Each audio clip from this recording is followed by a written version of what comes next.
দীর্ঘ বিরতির পর 2021 সালে ছোট পর্দায় ফেরেন অভিনেতা রাহুল। রাজ চক্রবর্তী পরিচালিত চিরদিনই তুমি যাবার ছবি দিয়েই টলিউডে পা রেখেছিলেন রাহুল। আর সেই প্রথম ছবি বক্স অফিসে হয়েছিল চূড়ান্ত হিট। সেই থেকে বহু জনপ্রিয় ছবিতে অভিনয় করেছেন অভিনেতা। বেশ কয়েক বছর পর্দা থেকে ছুটি নিয়েছিলেন রাহুল। পরে স্টার জলসার ধারাবাহিক দেশের মাটিতে রাজার চরিত্রে অভিনয় দিয়ে আবারও কামব্যাক করে সে। একসময় তারকা ইমেজ নিয়ে ইন্ডাস্ট্রিতে পা রাখলেও দিন কয়েক পর হারিয়ে গিয়েছিলেন রাহুল। সম্প্রতি এক সাক্ষাৎকারে অকপটে অভিনেতা জানান তার জন্য দায়ী ছিলেন তিনি নিজেই।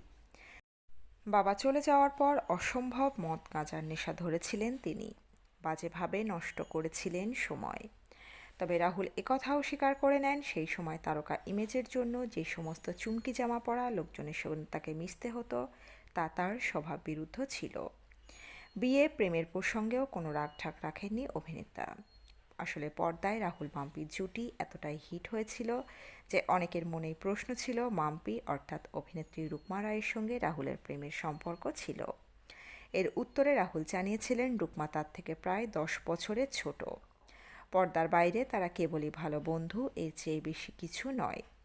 কিন্তু ছোট হলেও রুকমা যে দুর্দান্ত শিল্পী তাও স্বীকার করে নিয়েছিলেন অভিনেতা। সেই সময় তাদের ডিভোর্সের মামলা চলছিল। তাকে আবার বিয়ের কথা জিজ্ঞাসা করে রাহুল বলেছিলেন, একটা বিয়ে থেকে আগে নিস্তার পাই। প্রসঙ্গত অভিনেত্রী প্রিয়াঙ্কা সরকারের সঙ্গে গাঁটছড়া বেঁধেছিলেন রাহুল, কিন্তু সেই বিয়েটা আর সুখকর হয়নি। করোনার জন্য আটকে ছিল ডিভোর্সও। তবে তাদের একমাত্র ছেলে সহজ অভিনেতার খুবই আদরের। কথায় বলে মৃত্যু অমোঘ ও অনিবার্য। জীবনের এই কঠিন সত্য এড়িয়ে যাওয়া অসম্ভব। অভিনেতা রাহুল অরুণোদয় বন্দ্যোপাধ্যায়ের মৃত্যু যেন আরও একবার মনে করিয়ে দিল সেই কথা। ইন্ডাস্ট্রিকে একের পর এক সুপারহিট কাজ উপহার দেওয়া অভিনেতার গোটা জীবন ঠিক কতটা সহজ ছিল। যাদবপুরের এক উদ্বাস্তু কলোনিতে বড় হয়ে ওঠা তাঁর।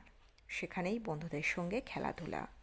সেই ছোট বয়সেই বাবার থেকে জানতে পারেন নাট্যকার বিজন ভট্টাচার্যের কথা, যিনি ছিলেন তাঁর বাবার শিক্ষক, যাদের থেকে জীবনবোধ শেখা রাহুলের।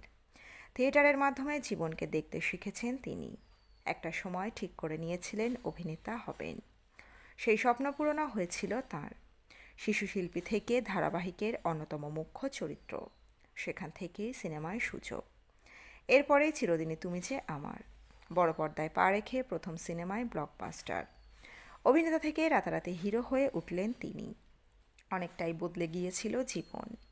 একদিন বাবার নাটক দেখতে গিয়ে অদ্ভুত এক অনুভূতি হয়েছিল রাহুলের। মঞ্চে তখন জমজমাট পারফরমেন্স চলছে বাবার। রাহুল এন্ট্রি নিতেই সবাই বাবার নাটক ছেড়ে তাকে দেখার জন্য মরিয়া হয়ে উঠল। স্টেজে দাঁড়িয়ে তার বাবা। এক মুহূর্তে মনে হয়েছিল থিয়েটার বা অভিনেতা নয়, একজন স্টারই বড়। সেই দিনের পর মঞ্চ থেকে নিজেকে সরিয়ে নিয়েছিলেন তার বাবা। সেই দিনের ঘটনা প্রভাব ফেলেছিল সদ্য নাম করা ছেলেটার মনেও। একাকিত্ব ধীরে ধীরে গ্রাস করেছিল তাকে। এরপর তার বাবার মৃত্যু, ধীরে ধীরে মদ গাঁজার নেশায় ডুবে যাওয়া। সেখান থেকে তাকে বার করে আনেন তার মা ও তার স্ত্রী অভিনেত্রী প্রিয়াঙ্কা সরকার।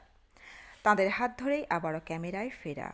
তবে দূরত্ব তৈরি হয়েছিল স্ত্রী প্রিয়াঙ্কার সঙ্গে। আদালত পর্যন্ত পৌঁছে গিয়েছিল বিবাহ বিচ্ছেদ মামলা।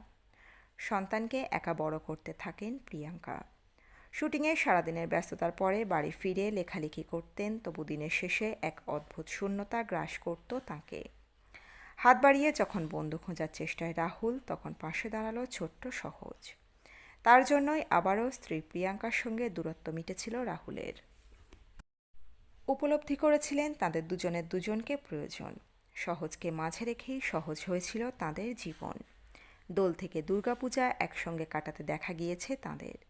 দূরত্ব ঘুচে যখন এক হয়েছেন তারা, তখনই কঠিন হয়ে উঠল আবার জীবন। বন্ধুরা, এই আপডেটে ছিল এতটুকুই। দ্রুত ফিরে আসছি নতুন আপডেট নিয়ে।